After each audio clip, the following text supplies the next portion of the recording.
Hey, Fraggle fans, Beth here. As we're nearing the end of Season 3, it's time to send us your listener feedback. Questions, corrections, stuff we missed, fan art, whatever you got. Send those in by the end of July. You can email beth@toughpigs.com or tag me in the Fraggle Talk channel of the Tough Pigs Discord. Just make sure to do that by July 31st. Thanks so much for listening, and on with the show.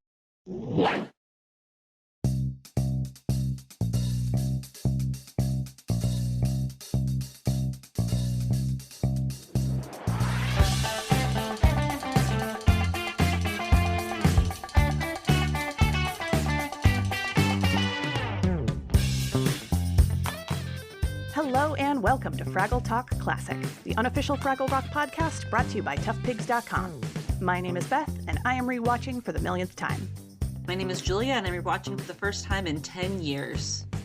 My name is Adam, and I would love to tell you a joke about how I'm going to be watching this for the first time, maybe with some kind of shoehorned pun, but first let me open up my book of puns and see if I can find a... Oh, hold on. What's this? There's a portal in this book. Oh my god, someone's coming out of it. Oh my god, hello. Could you introduce yourself? Hi, everybody. Roz is back! Hi, it's Roz Strand. I'm happy to be here, guys. Yay! Hi, Roz. I just came back through the portal to share with you all about how Jim Henson is trying to save an entire generation through mental health education. Yay! You ready? Oh, Yay! let's go. Save the world. So ready. Brad. Yes, today we are talking about episode 20 of season 3, The Incredible Shrinking Mokey, which originally aired on May 13th, 1986, written by Jocelyn Stevenson and directed by Les Rose. Of course, this is a Jocelyn Stevenson episode. Yup. Yeah. Hey, listeners, content warning up front for just all the emotional manipulation. Like, it gets bad. And we're going to get into it. Trigger warning. So, take care of yourselves. Yeah. Yeah, it's okay to pause, take a drink of something warm, give yourself a hug, and then come back. Mm-hmm.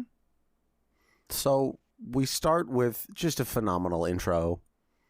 I've been commenting on how I really like the way that they're setting the scene before the plot happens. And the scene getting set is Doc in the middle of inventing a cupboard that doubles as a dishwasher. Yeah. Yes, which I actually want. Mm-hmm. I want this to work. Yeah, it's like one of those collapsible shelf things. Yeah, that goes down into the dishwasher. Yeah. Is what you assume from looking at it. I feel like that's what he's going for anyways. Yeah, and that'll get confirmed later. Yeah. And pretty quickly he reveals why because Doc is into a lot of different things. And normally it's just curiosity, but this one has an ulterior motive. Mm-hmm. Oh, that's right. He's a little spiteful. Apparently his cousin Ethel said, Doc, why don't you invent something useful? Yes. Mm-hmm. Cousin Ethel is an old school jerk. How dare she? And there is some cousin rivalry probably going on here. Very likely. Yeah. Do you guys have competitive cousins? When I was younger, yeah. Yeah. Not really. All of my cousins are either a lot older than me, or I have one cousin who's a lot younger, and then a lot of baby cousins. Okay. I grew up with 4 boy cousins that were very close and stair-stepped in between me, my older brother, and my older sister. Mm. And so it was there was a lot of bleeding that happened. Oh boy. A lot of water balloons. Oh jeez. A lot of their favorite game was called the slap game. So That sounds like what happens when you get a bunch of boys together. yes. We called it something different, but I played that game in multiple different Boy Scout troops. Yes. So I was the tiny little girl who wanted to do all those things though. So Aw. yeah, I hear that, do something useful, but it was more like catch the football, climb higher, drink more, once we got a little bit older. Yeah. Yeah. So anyway. So the phone rings and we get that classic Doc Riz of, hello, Betty. Never going to get tired of it. It's very cute. Yeah. And apparently, this time it's not that Ms. Ardath wants to speak to Doc, it's that Ms. Ardath's Airedale, Marigold, wants to speak to Sprocket. Mm-hmm. Mm-hmm. She's got plans. Which I was initially very excited by. Right. Yeah, initially we're supposed to be like, ooh, Sprocket. Yeah. Look at you, buddy. Sprocket and Marigold sitting in a tree. Licking. BOTHDOG. Yeah. Both dog. Sorry, I made myself laugh. Anyways. So it seems good. It seems like, ooh, you got a girlfriend. That's fun. Yeah. Mm-hmm. Sprocket also does a little dog version of Doc's Hello Betty. He goes, and it's just the cutest little thing. And he like licks his paw and slicks his fur back. Oh. It's the eyebrows, right? Mm-hmm. The eyebrows are going. Big That's fluffy awesome. eyebrows. Yeah, and he runs off the second the phone call is over. And Doc mentions like, oh, Sprocket didn't even touch his food. So Yeah. Sprocket's super into it. He's so excited to go see Marigold. Yes. So we pan down to Fraggle Rock, and oh boy, do I love it when puppets do puppetry. Heck yeah. Puppets on The puppets. puppets are putting on a puppet show. Well, I love that we see that Red is angry at Mokey, and they're just carrying these guys, and we don't get any explanation of the guys for like a couple of beats. Uh-huh. Yeah. Mhm. And then we find out about the puppet show. Right. Yeah. They make you wait. Mm-hmm. I love the look of the Fraggles puppets, though. Yes. Because honestly, it's kind of amazing, and it makes me. The first question I thought is like, where did they get wood? Like they're all on these wooden dowels, and they have like materials and fabrics, and it's total arts and crafts time, Mm-hmm. and it's really cute because we don't actually, besides paint and doozer sticks, we don't get to see them do a lot of hands-on creation Yeah. like that. So I thought that it was really cute the way that they made them all, and that they all have like little Fraggle noses and little Fraggle faces, and they're like Mhm. trying to represent different colors in the Fraggle skins on their puppets. And I'm like, Yeah. oh, that's so cute, guys. I love it. My only complaint is that, and we haven't gotten there yet, but that Gobo's supposedly rock beetle puppet looks a lot more like a turtle with a really long neck. It looks like a snail. I thought it looked like a snail, yeah. Yeah, Fair. that doesn't look like a rock beetle. Artistic interpretation. There you go. And then we hear the music, right? We hear the crying. Yeah. Well, even before that, Mokey hears the crying before the audience hears anything, which I think is very Hmm. telling. I have pretty poor hearing. I could see the crying in the subtitles. I still Oh. have yet to hear that cry. I cannot hear it. All I hear, eventually I hear the music, Right. and then so Mokey really does look like she's talking to nobody to me, because I'm like, oh, they're supposed to be crying. Mm-hmm.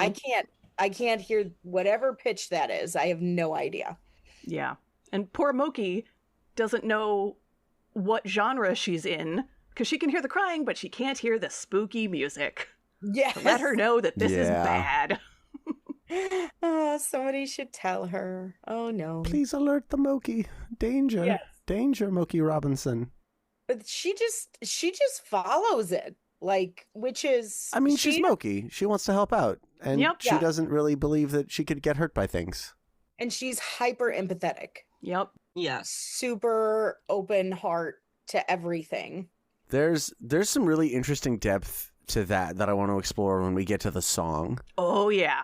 We'll get there. Oh, But I really like, it seems so simple, but there's this like build up as Mokey's getting closer and closer to this sound of this crying. There's a bunch of spider webs, and we get to see her kind of squeeze through a tight squeeze. Yeah.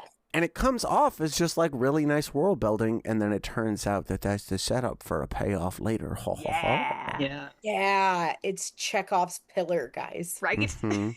It's so good. But also, I love also the world building of the tiny little flufera creature Oh, they're so that's good. just like Mhm. flitting across the front pillars to show you that we're not side scrolling anymore. She's coming forward.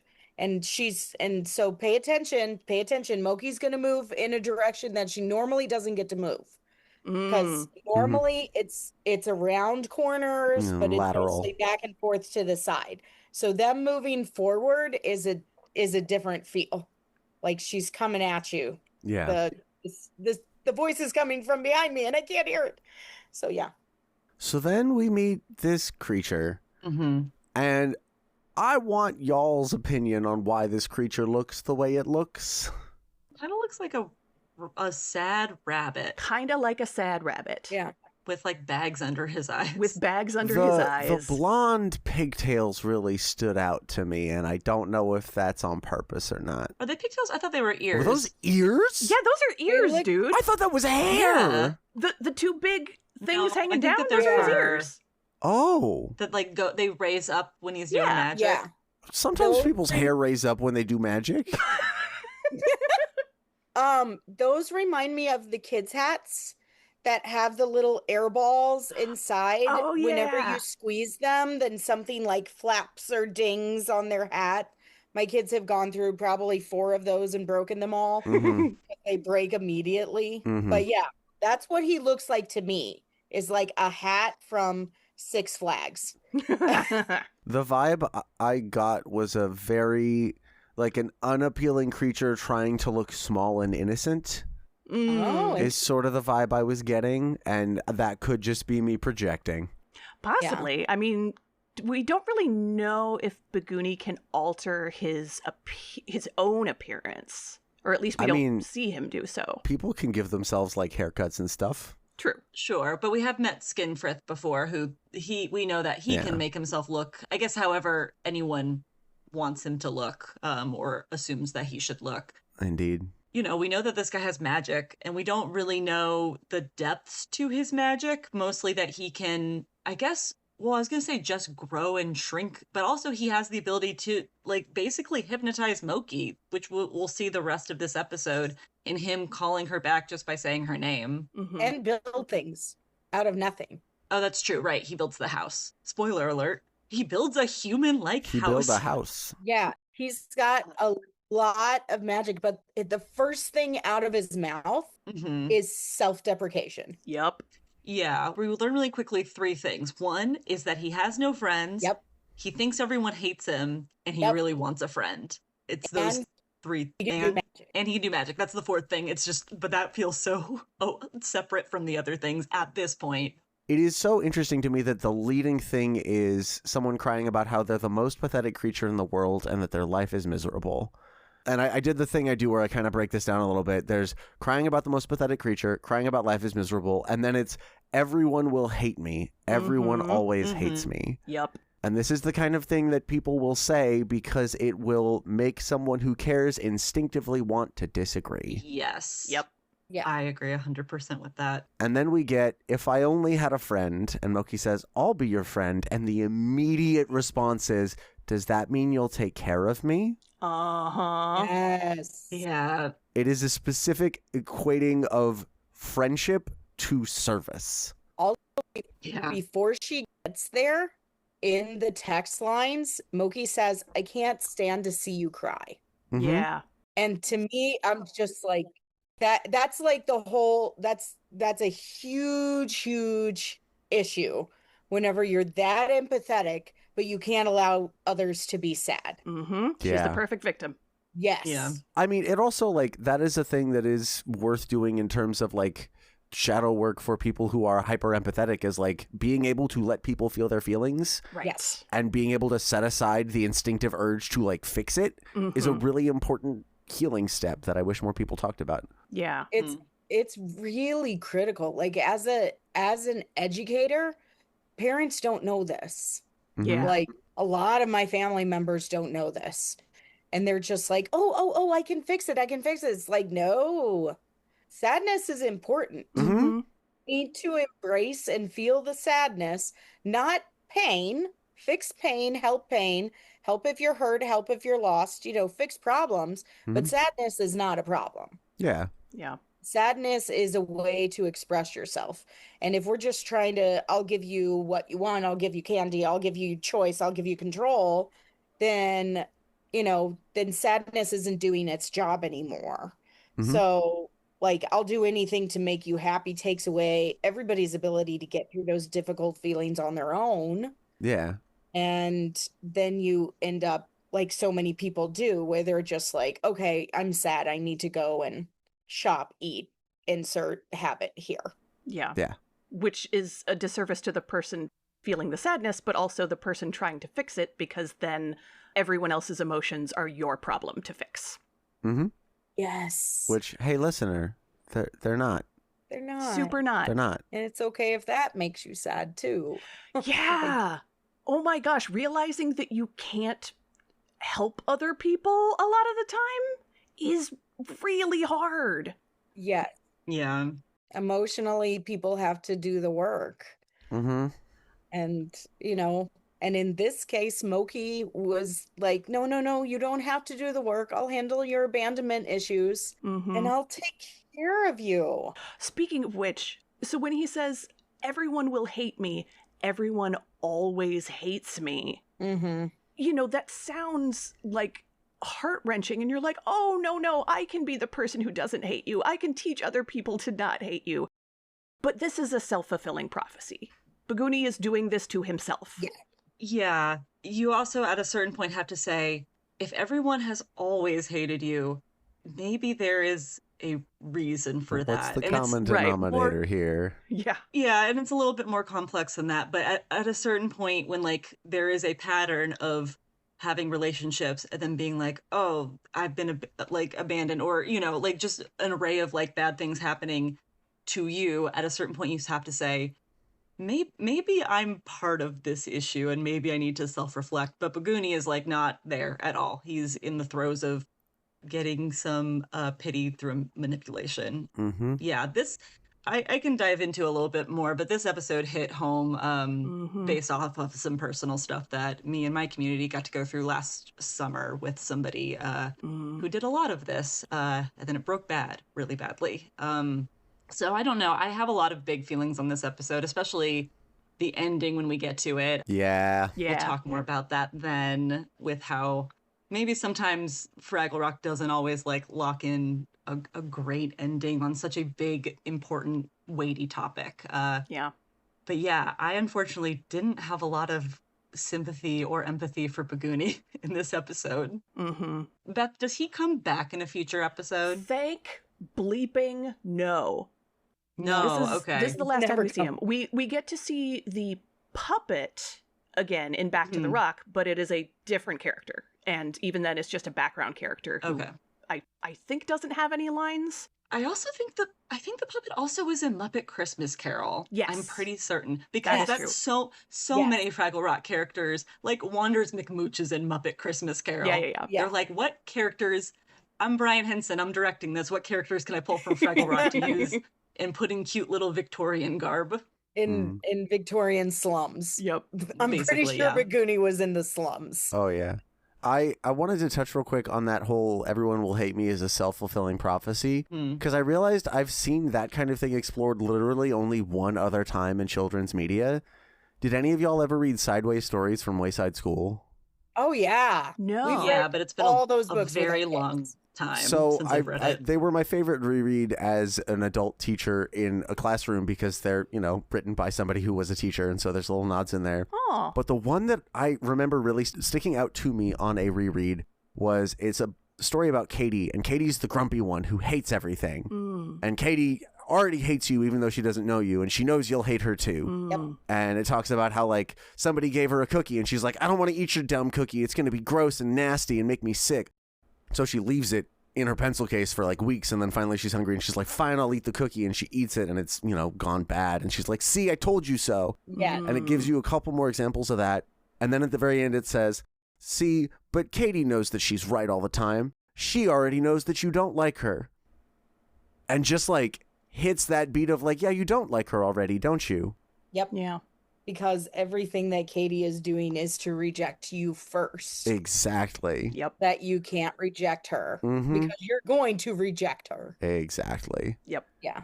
And so, yeah, just seeing that parallel was really interesting, given that that's not a thing that gets, that's a complicated thing to express. It is a really complicated concept. And round about age 10 to 12, that switches in a person's brain, if that's what you've been doing your entire early adolescence. And then you end up following a bullying path Yeah. and controlling others. But they've actually shown, if you look at some data from conscious discipline, that your brain patterns actually change what you find joy from. If that is consistent in your life in early childhood, then, between the ages 10 to 12, that your brain actually starts to bring you joy from people rejecting you. Whoa. That makes sense. So you are actually changing your brain chemistry by practicing this as a young child. Mm. And then suddenly it feels good to be rejected. It feels good to cause pain. Mm-hmm. And this leads to all other kinds of problems. And then it becomes your identity because now you're a loner. A loner. And you got to find some way to justify that to yourself. Oof. Yeah. Because now you're getting joy from it. So it really is like, I love that this episode exists. Like we need to show kids that this is a choice that people can make, and this is a choice that they make for a reason, and there are alternatives to get out of it. Yeah. But it's crazy that it actually affects your brain chemistry to talk to yourself like this. Mm-hmm. Yeah. So Red eventually shows up and is like, Mokey, get over here. We're trying to do the puppet show. And Mokey leaves, and Begoony says, no, this one's not going to leave me. Not if I can help it. Mm-hmm. So cryptic and creepy. She says she'll be just like all the others. And you're like, Mm-hmm. what others? Oh my God. How many times has this guy done this? Is this the start of a true crime podcast? Yeah. It also is it's drawing the parallel so clearly between affection and control. Mm-hmm. Yes. Begoony feels a feeling of affection towards Mokey, certainly, but the way Begoony expresses it is by wanting to control Mokey's proximity. Yep. I was doing fairy tale research last night and rewatching a old version of Bluebeard, which is one of the creepiest fairy tales in existence. Oh, yeah. Very dark. Yeah. Basically, that new wife is curious about the forbidden locked door in the house, and he's like, promise me you won't open it, and of course she does, and in it are the bodies of his former wives that he has murdered. Yes. Yay. For opening the door. Yes. Yeah. You gotta look in the door. There's a reason why it's secret, and it's not good. Yeah. So yeah, poor Mokey does not hear this red flag that he is saying, but at least the audience knows, oh no, something's gonna happen. Yeah. And then we get to hear Boober giving himself a pep talk through a puppet. Oh my gosh. Boober, this entire episode. Yes. Boober and Wembley, get just, not even side arcs, just these tiny moments where Boober's inner side bottom is coming out through his puppet, and he's just arguing with it the entire time. I think when we first see it, he's like, now don't embarrass me, and then the puppet says something like, oh, I can't make promises, something like that, where we're like, oh, Boober's gonna have fun even though he's not having any fun. Yeah. Which I think it's really appropriate that he's making all of the asides and saying all of these, kind of rude things as the jester puppet. Yeah. Mm-hmm. Because of course it is the jester character that is allowed to do that. The jester is the only one allowed to poke fun at the king. The jester is the character who's allowed to say the obvious thing that's happening that no one else sees. So I thought that was really great. I also love that it's Boober, because normally he's the one serving this role of fear and concern and anxiety, and they have such a huge character doing this right now in a really dark way that they're just like, okay, so what is Boober gonna say? Because he should be worried that everybody's gonna get poked in the eye with these puppet sticks, and instead he's just like, oh, let's just have a little side bottom conversation with my little guy. It's so good. It's really, really smart of them to get his issues out of the way for the time, so that it's not distracting or too heavy. Yeah. Yeah. And we also see that Wembley has only one line in their entire puppet show, which is it, what are you going to do next? Something like that, I think it's just, right? What are you going to do? What are you going to do?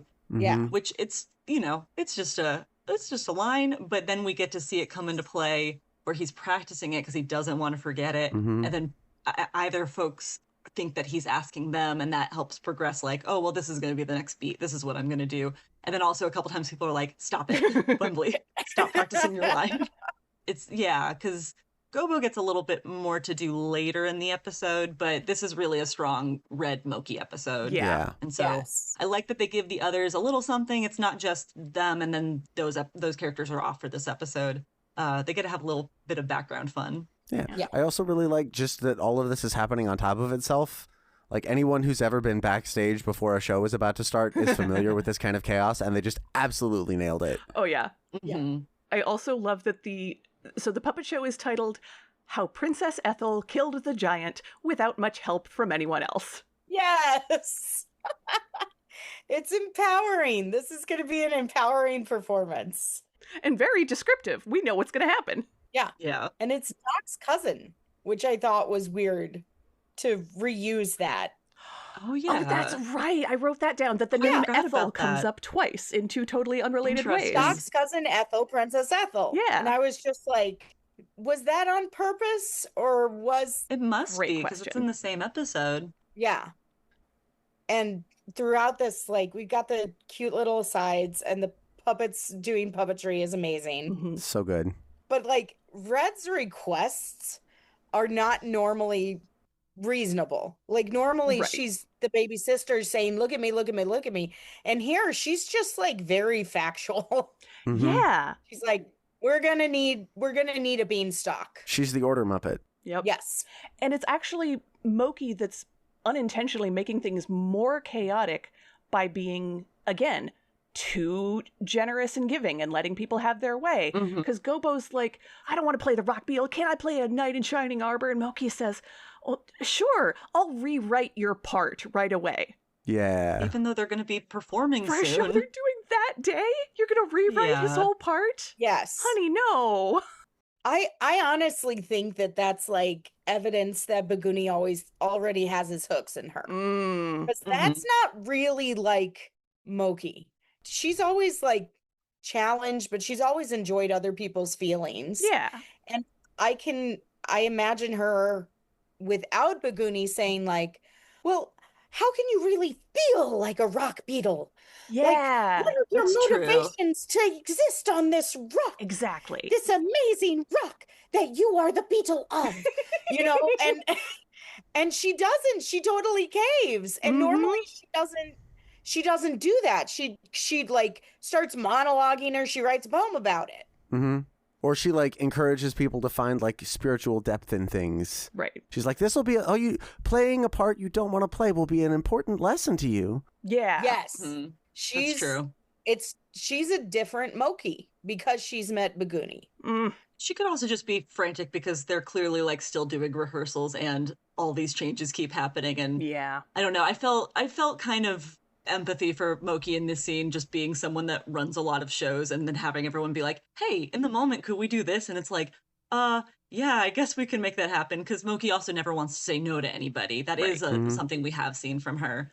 You know, and then they keep like missing the beanstalk, and she's like, oh, well, I'll also get that, even though they need to be practicing. And Yeah. it's a lot of chaos. And so it could just be an off day for Mokey. Yeah. But I do agree that like Begoony, I don't know, he's magic. He can probably sense that she's a good mark to make his friend. I mean, she followed all the way to find him crying. That's, I think, how he figured out a good mark. Yeah, that's true. Which, and then, you know, in this part, she is the only one that can hear him calling her name, which it's actually, there's some really great banter happening in the background while Red's like talking to Mokey, and Mokey's like, oh, I hear him. And then in the background, you can hear Jerry Nelson just going, like, saying things like, what's going on? Why did we stop? Yeah. Are we still rehearsing?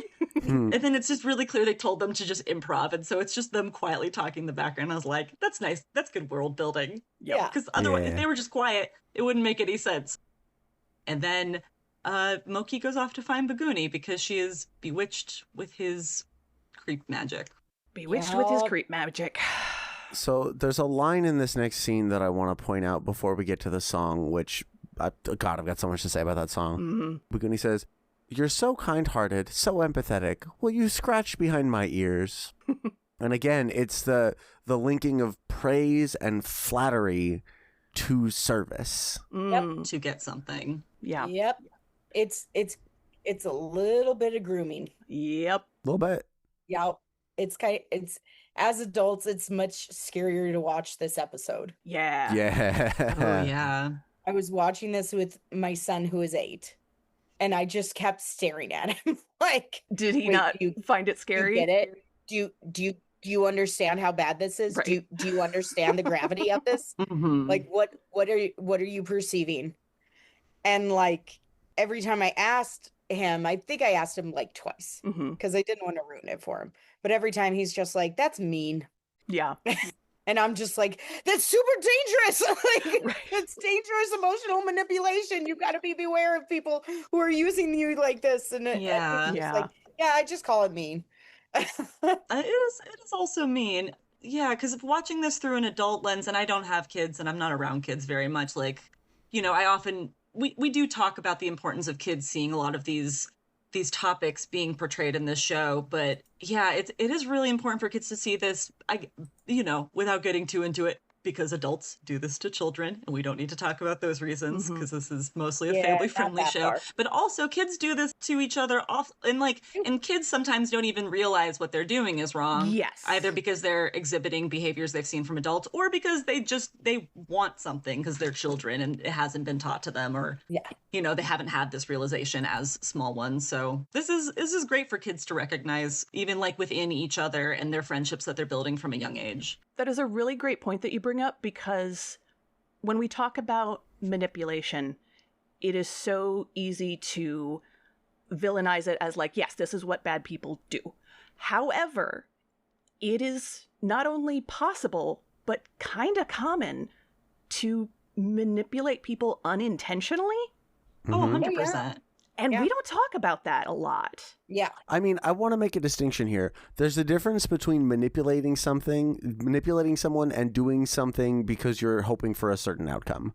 There's a lot of overlap in that, but there's also like that Venn diagram is not a stack of pancakes. Totally. Do you want to talk about what you see as like the subtle difference there? I mean, ask, for example, like, hey, I would really like help washing the dishes and I cook dinner. Will you please help me? There's a directness to it. Yes. Or like, hey, I'm going to grab an extra cup of coffee because I'm swinging by. And my goal here is I want my coworker to feel cared about because I want him to think that I thought about him. Right? I think that if like both people are aware of the give and take, Right. and they're both like consenting. And both aware of the intention. I think Yeah. that's a huge part of it, is that if you're not aware, A, of your own intentions, and then B, making the other person aware of your intentions, like, hey, this is the thing I'm trying to make happen. Yeah. Whether that's, I want you to feel better, or I want you to agree with me. Like, that step is so huge, and I think it gets missed a lot. Yeah. But I mean, you are right. Kids do this all the time. At a field trip, I overheard, this was again with my son, but his friend who lacks some control in his life. And so he tries to seek it out with his friends. He goes, okay, guys, I'm in charge. And Miles goes, I already told you that you were in charge. And it was really, really funny to see him. He's just like, yeah, sure. But I granted you that power. So, so that's fine. And those are just 8-year-old politics. Yeah. So can we talk about this song? So this song. Now we're at the song. Oh boy. Okay. So I have 4 points basically that I want to hit. We can ignore the fact that Fraggles know the days of the week, whatever. Sure. Yeah. We've established if it's a song, they have pop cultural awareness. Exactly. Yes. Yes. The bright spot in this song is that this is the first appearance of the Inkspots. This is the first appearance. The first one? Yes. I thought that they'd been in it before. Have they been in the background at all? Not yet. They will appear in the background from now on. But the reason they're called the Inkspots is because of this song, is because they're filling that kind of like dreamy, old-timey song background singing role. They're doing the chorus in this song, And the ukulele. Yes. It's super cute ukulele. So yes, we will get to see these cute little critters, not just in Fraggle Rock again, but throughout the Henson properties. Excellent. Yeah. Yeah. They come up a lot and they look amazing. And they sound so good. Yeah. Yeah. They're all so honestly, like, this song has so much to it, but I sing this song a lot. It's lovely if you don't look too deep into it. Yeah. It reminds me a lot of those 50s and 60s songs that were actually about something really dark and tragic, Yeah. but they're so upbeat. Yeah, you gotta sing along. Like, what was the song that Pearl Jam redid Oh God, in that the one. 90s? Oh, about the car Where Can My crash Baby and the Be? yeah. Yeah. Yeah. And the first one's like, oh, where can my baby be? That's Like the one. Yep. it was you were singing it as you strolled down the highway in your jalopy at 40 miles. Yeah. You know, and it's about death. And this one starts out so sweet, just like, I'll wrap my heart in ribbon just for you. That's just sweet, adorable, Lovely poetry. lyric work. Yeah. Yeah. So this song was also on the 2018 Do It On Our Own album, covered by Portland-based band Radiation City. Nice. I don't know this band. Oops. Neither did I until I started looking into this. Bad Portlander. Yeah, Adam, you want to talk about the song? Because there's one line in particular that I want to see if you made the same connection I did. I mean, so my take on this song is it's a weird one.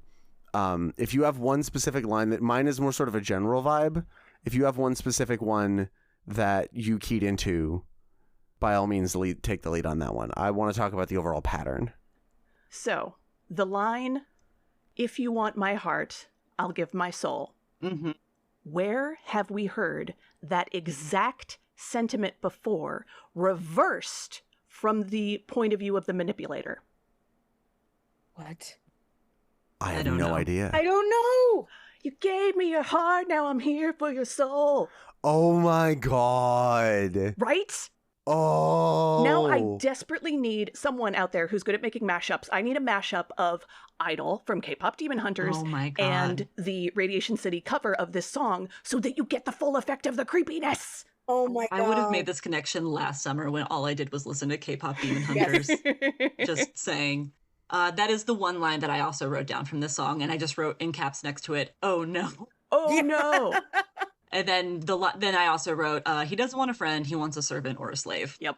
Yeah. Yep. Anyway. So the thing that is so interesting to me, at least in terms of the vibe that I picked up, is we're getting a little bit of like the shadow work that Mokey needs to do also. Yeah. Mhm. Because Mokey is a caring and giving person, but that's also something that she's hung her self-image on. Yeah. Okay. She has the self-image of being a caring person, and so she's not just doing it for the sake of doing it. Mm-hmm. She's doing it so she can feel good about being that kind of a person. And her role within the group. Yeah. She's the caring one. Yeah. Yes. And the thing about that is, a lot of people get manipulated into believing that because we have a lot of stories that just absolutely idolize the people who will just give and I say people, women, the women who will just give and give and give to their community and not get anything back. I was literally named after a character who is just selfless, literally, to death. Mm-hmm. Are you named after Beth and Little Women? Yep. Oh, Beth, I didn't know that. Yep. I love Beth and Little Women. Me too. And I have complicated feelings about her. That's fair. She's tied for my favorite sister with Joe. I mean, Joe same. and Beth for me. And so we see her taking what is not a healthy pride in this. Yeah. Because again, she has been, and we don't know how she grew up, we don't know how she developed, but like this is a part of her self-image to the point where she is reaching for the act of caring for someone for unhealthy reasons. Yeah. Yeah. Yeah. Like the sacrifice that I give makes my sacrifice even like better, worth more. Yeah, look at what a good person I am. I'm such a Yeah. good person because I'm doing this for you. Mm-hmm. Yeah. I still feel like that this is part of Begoony's magic though. But also, you know, I am also a girl. and I love Mokey. So I'm just like, it's his fault. I love Mokey So too. maybe I that do says think more about me. fair. I think we've seen this element of Mokey before, like when she was wanting to stand up for the doozers but didn't actually listen to the doozers. She just was like, well, this is the right thing to do and I'm the right person to do it. Mm-hmm. Yeah.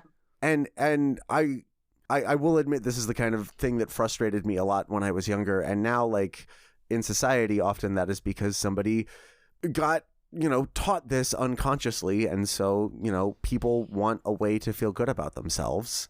Yeah. And don't always get taught that there's deeper, more sustainable ways to do that. Yeah.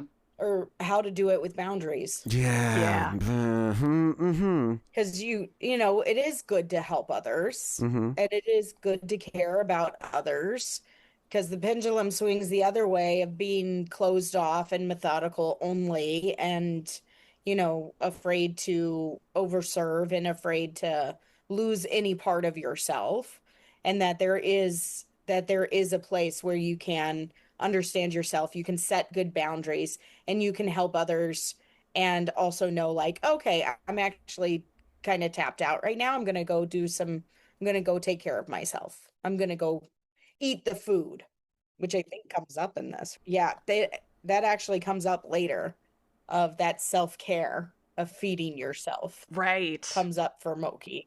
And with Sprocket, too. Yes. Sprocket too. You're right. That's right at the beginning. Mm-hmm. Sprocket's given up all of his time so that he didn't even eat, which is just, basic self-care. You got to feed the, what do you call it, Adam? Meat sack. You got to refuel the meat sack. Gotta feed your meat sack. It's a complicated song. I wish that it weren't so catchy and that I didn't sing it as a lullaby.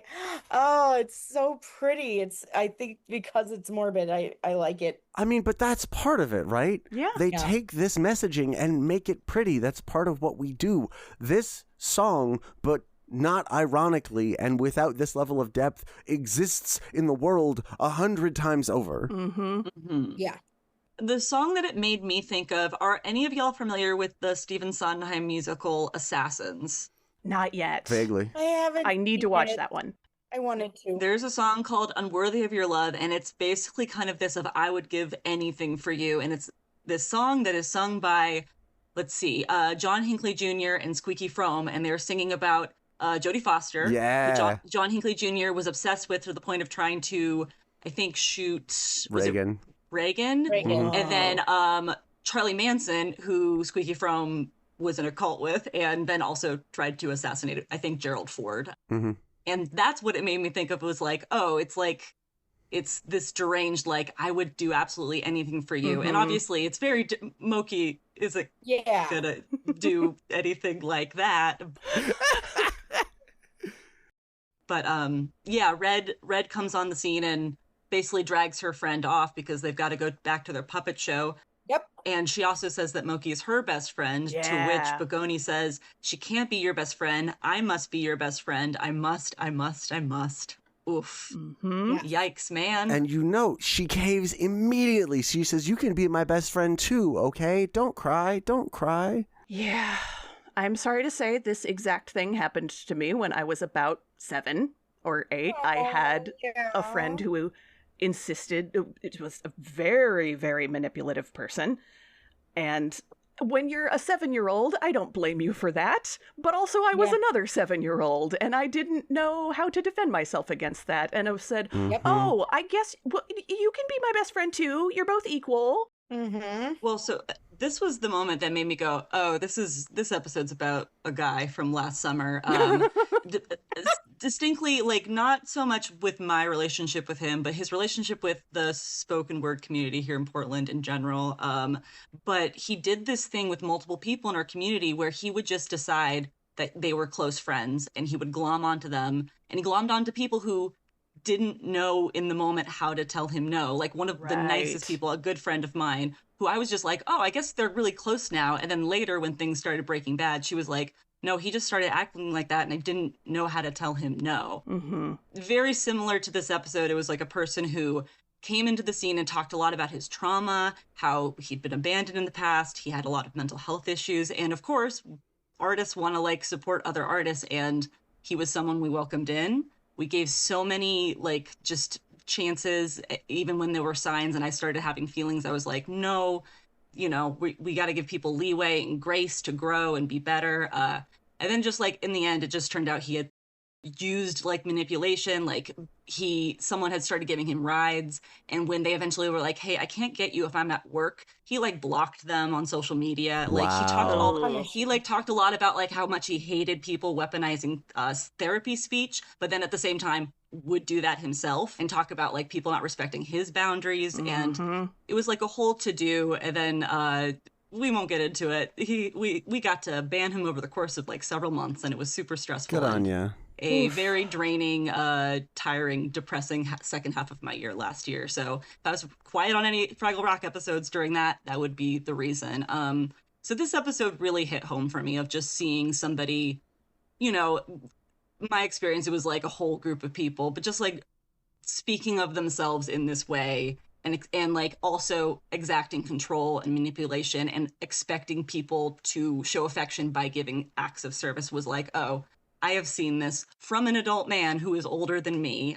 And so this episode was tough. And I also relate a lot to Mokey. Not that I'm out overdoing too much because I am desperate to be loved, and that's like stock that I put into it, but I am someone that overextends myself far too often and has too much on my plate. And so I am someone who wants to like invite people in and have them feel seen inside the art community that I help facilitate. So this one was a lot. I had a lot of emotions watching this episode, and I watched it twice. I watched it again today. That's impressive. I couldn't bring myself to watch it again.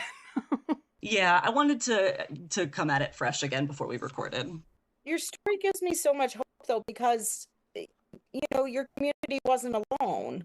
Yeah, that's true. We've talked a lot about how I think I don't know if it was someone who maybe was better at manipulating, honestly. And also if we weren't just so close knit, I think that it could have done a lot of damage. But ultimately, we all like stood together and we had each other's backs. And we were worried that maybe after we banned him, he would try to like come out. And we had a lot of conversations about violence. Like we had people that were like, we're going to be there and I'm going to stand on guard and I'm going to like be there to support. And so it was really nice to not feel alone.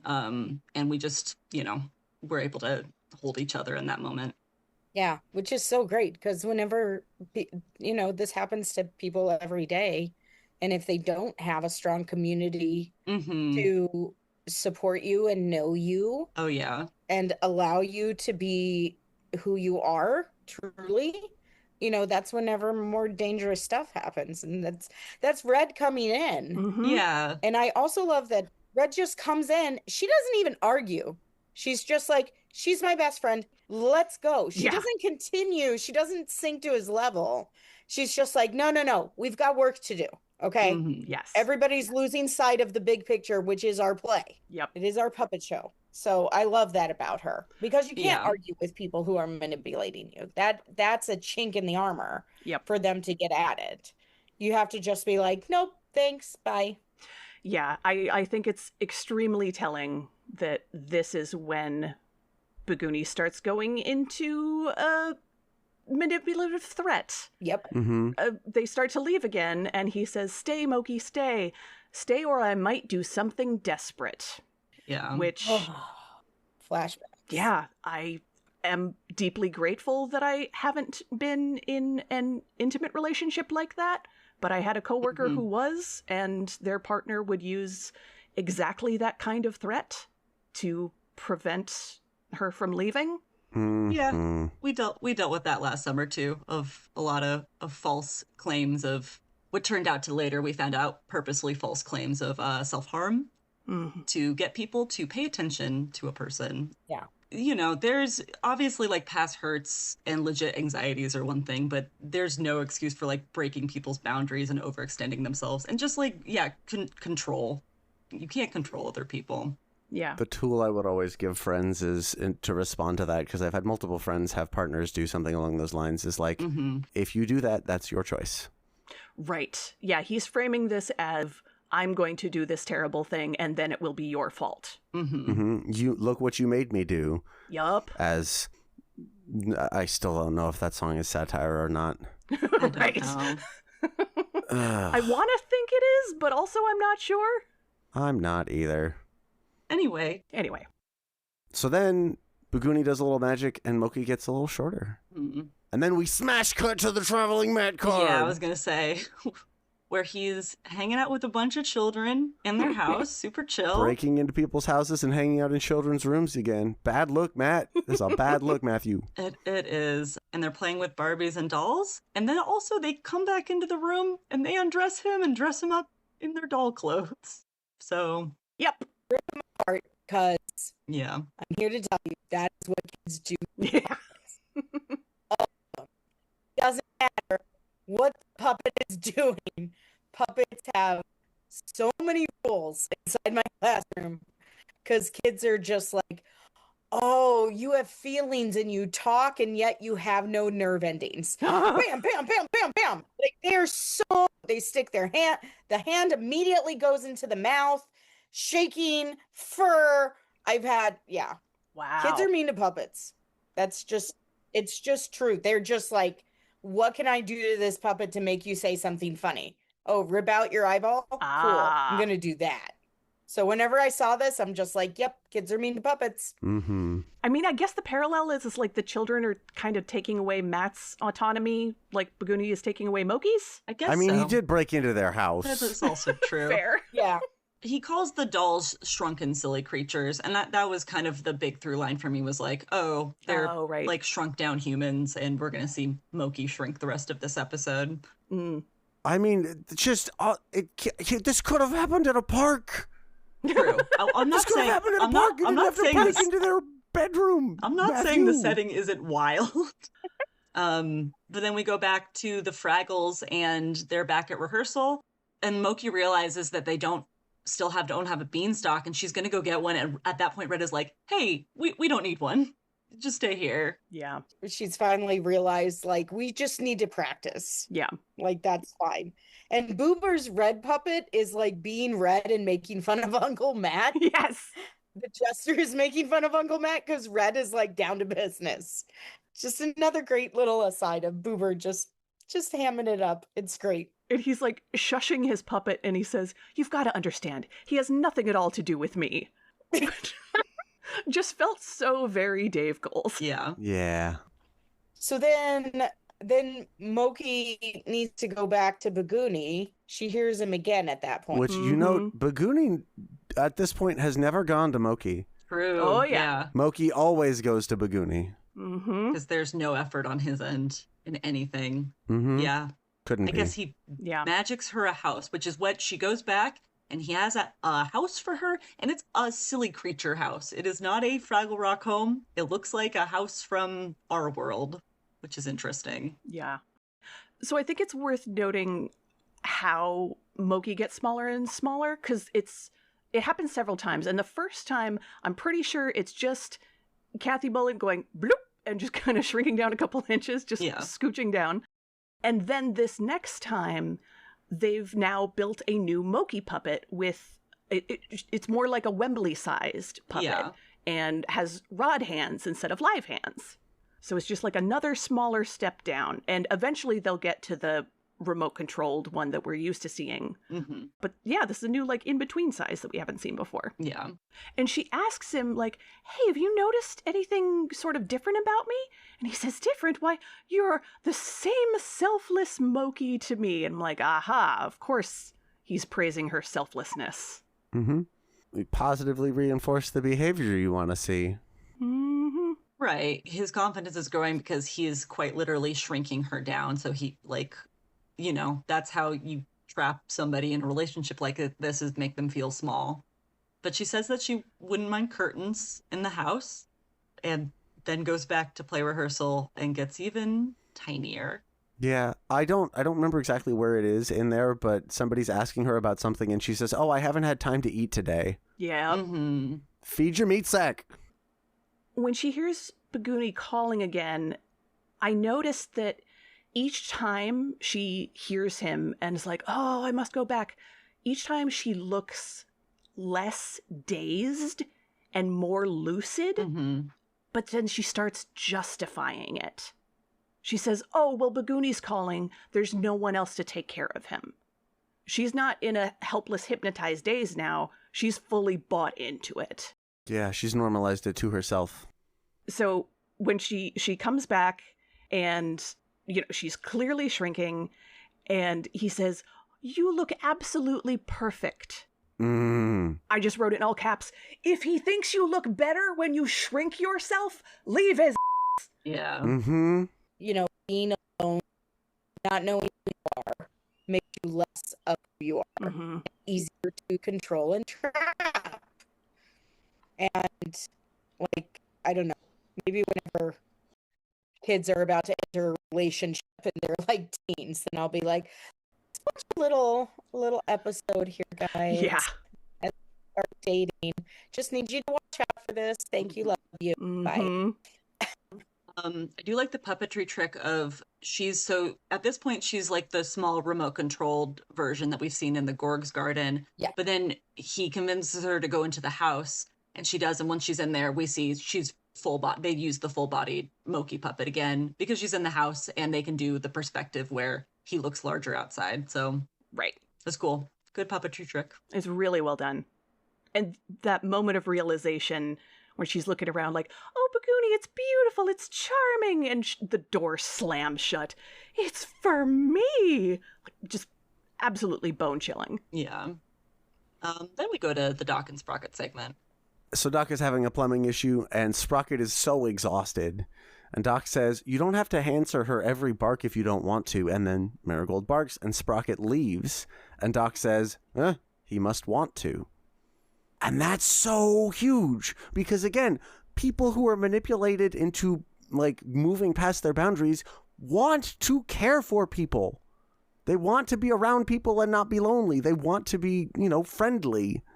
That want in and of itself is not a bad thing. It just is that want without boundaries is not sustainable. Yeah. I also think that it's so easy for you to be in a toxic, perhaps even abusive relationship. And from the outset, people are like, "Oh, well, it must be fine. You're choosing to stay there. So I must just be reading into it." So I think it's a little bit of both. Yes. There's a difference between wanting to help the person or wanting the best for them and wanting to agree to their every request. Like the phrasing of, "You don't have to keep answering her every bark if you don't want to." To me, that's the crucial part, that at this point, Sprocket doesn't want to answer her every bark. He's trapped. And I think that's also Doc is an outside observer of somebody that he loves in a relationship that isn't healthy. Mm-hmm. I know that I experienced that. I know a lot of people have, because that's also hard on your relationship where you're watching somebody be hurt, be taken advantage of, maybe. Yeah. Even if you're not hurt, just taken advantage of, and you just want to stop them. But really, what you want to do is what Red does to Begoony. You ask them, "Are you happy? Yeah. Are you happy? Are you okay? Is this really what you want your life to be like? Because if you do, I'm okay with it. Right. But I just need to check in with you." If only it were that easy to leave a manipulative relationship. Is someone asking, "Hey, are you okay? Do you actually want this?" If you're too far in, you would probably say, "Oh, yes, of course. No, this is what I want." Yeah. And it can't another guy. Exactly. Or I don't know, or I know that it's bad and I don't know how to, I don't know how to have anything different than this.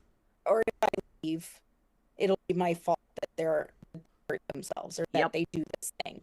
Because they've heard that so many times that it's become truth. Yep.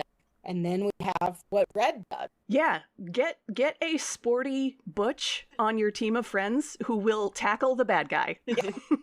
Just tackle them.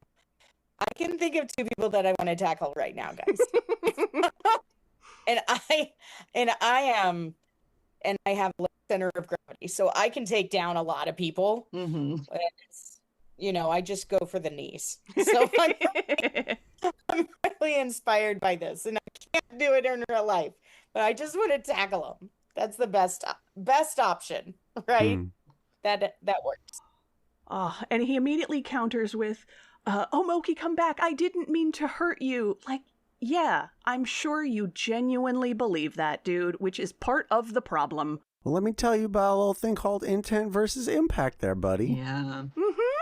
Does give Mokey awareness of herself, unlike what it is in real life. You know, this is like true Fraggle TV show magic. Yeah. Also, we get to see And gives her a chance to escape. tiny Mokey riding on a doozer truck trolley. It's so It's cute. really great. She learns to stand up for herself and take somebody else's doozer truck. Mm-hmm. So yeah, they run back towards the play. There's chaos. Everybody running around like, who's this guy? And Red trying to explain, you know, we've got to find Mokey before Begoony does, but like they don't know anything about what's going on. And she's so small and the crowd is so loud that they miss her. And Begoony finds her first. Yeah. And then the whole crowd starts chanting, put her down. Yeah. Like she finally says, put me down. Mm-hmm. And he shudders. Like, what? Mm-hmm. And then, yeah, the crowd starts joining in. And he sets her down and she finally says, Begoony, I don't want to be your friend anymore. Why, you don't care about me at all. Mm-hmm. And you expect me to give up everything for you? For what? So I can leave my friends and go live in some little house somewhere? And I loved that line because it felt very like Americana housewife. Mm-hmm. Yeah. The trend of trad wifing came to mind. Don't do that. No. Don't do that. It won't go well. Yeah. You're going to regret it in the future. My mom once told me like one of her favorite Joni Mitchell lines is he bought her, I think that it was like he bought her a blender and a dishwasher. Mm. And she was just like, see, like that. And she just said, she was just like, he's putting her in her place. Yeah. Mm. He's giving her gifts, Mm-hmm. quote unquote, that just put her in her place. Yeah. Begoony even says, oh, but you liked the curtains. Which is so like that feels so important because it's like, well, you liked the gift I got you, which like, yeah, there's a difference between getting someone a considerate gift and changing a harmful behavior. Mm-hmm. And, you know, he asked, don't you want to come home with me? And she finally says, no, I do not. And he shudders again and says, you said no to me, which that is the necessary counter magic here. She starts growing back up to her normal size after she says no. Mm-hmm. Hell yeah. Well, because she's letting what she wants take up space. Mm-hmm.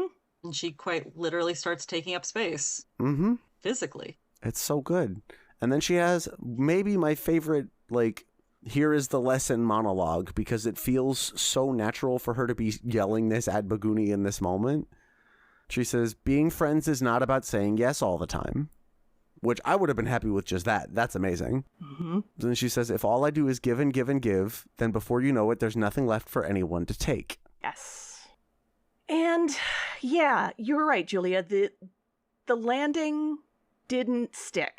I do like that ending monologue that Mokey gives, but there's a good note to end on. But ultimately, like, then they're like, well, grow us a beanstalk. And then he's like, oh, I can't. And they're like, no, just do it. And then he does it. And then they all cheer.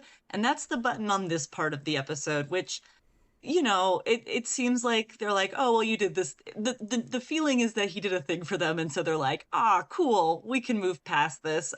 Which maybe not. If we don't see him again, maybe that means they're like, cool, now get the hell out of here. Right. It just doesn't feel like his character really, he doesn't take accountability. We don't get a genuine apology to Mokey for like the fact that he took advantage of her. Yep. And again, it's a kid's show. They only have so much time, but that part was a bit of a bummer that they didn't lean further into that element of it where he should acknowledge the hurt that he caused. But again, I'm coming in with some very fresh feelings, so that's no, you're my absolutely right. I think that we gotta hang on to the fact that Mokey got to say no. take. That's true. And whenever And that you is say important. no, you grow. And sometimes people don't apologize for the that they do. So Yeah. I guess that's real. And we end up with Sprocket happier Mm-hmm. and getting fed and listening to headphones with all of me playing. Yeah, that was the other thing, was that the one song from this episode is playing in his headphones, and I thought that was peculiar. Yeah. Yeah. But at least Doc has come full circle from forgetting to feed Sprocket to reminding Sprocket to eat. Mm-hmm. Yeah, I loved that. Good on Doc. Good on Doc. Shall we talk about how to make the world a little fragglier? Making other people feel smaller than you in order to justify a friendship with them is not an actual friendship. Star swipe, the more you know.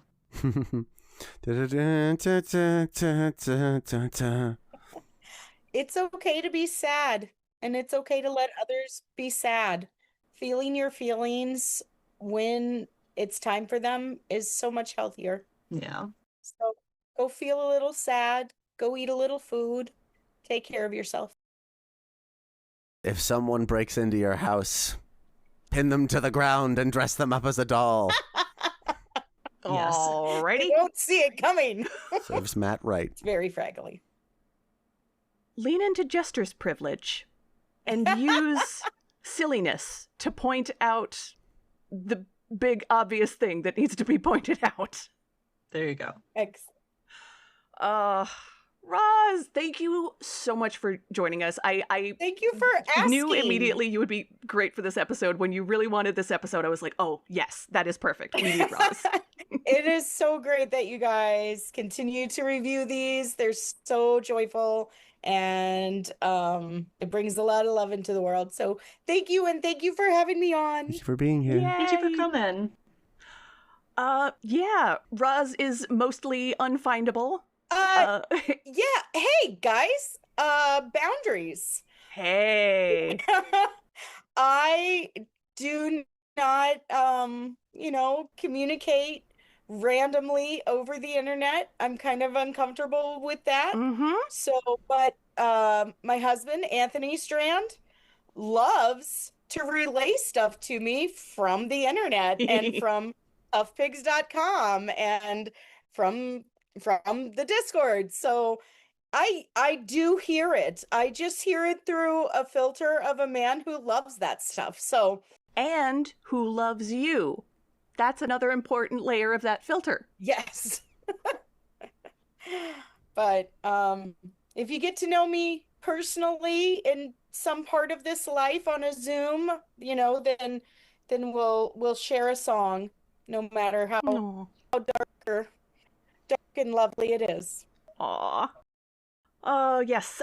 You can find me on social media at Beth Anna Cook and occasionally writing stuff for Tough Pigs.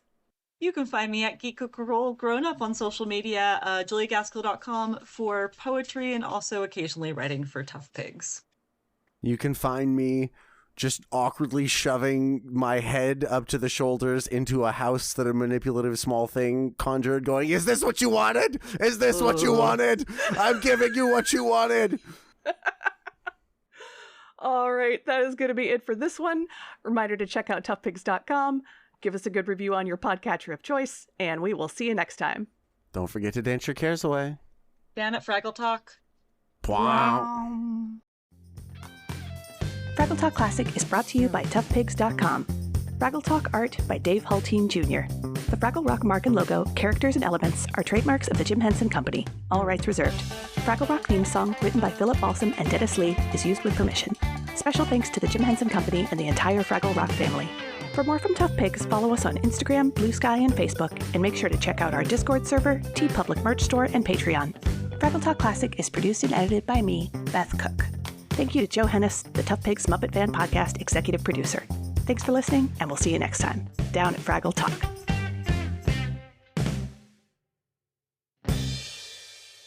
I forgot to, we can throw it in a little bit later, but the bit where at the very end where Doc is like, I put in the dishes, I press a button, and I broke every dish I own. I was laughing so hard at that. Oh, buddy.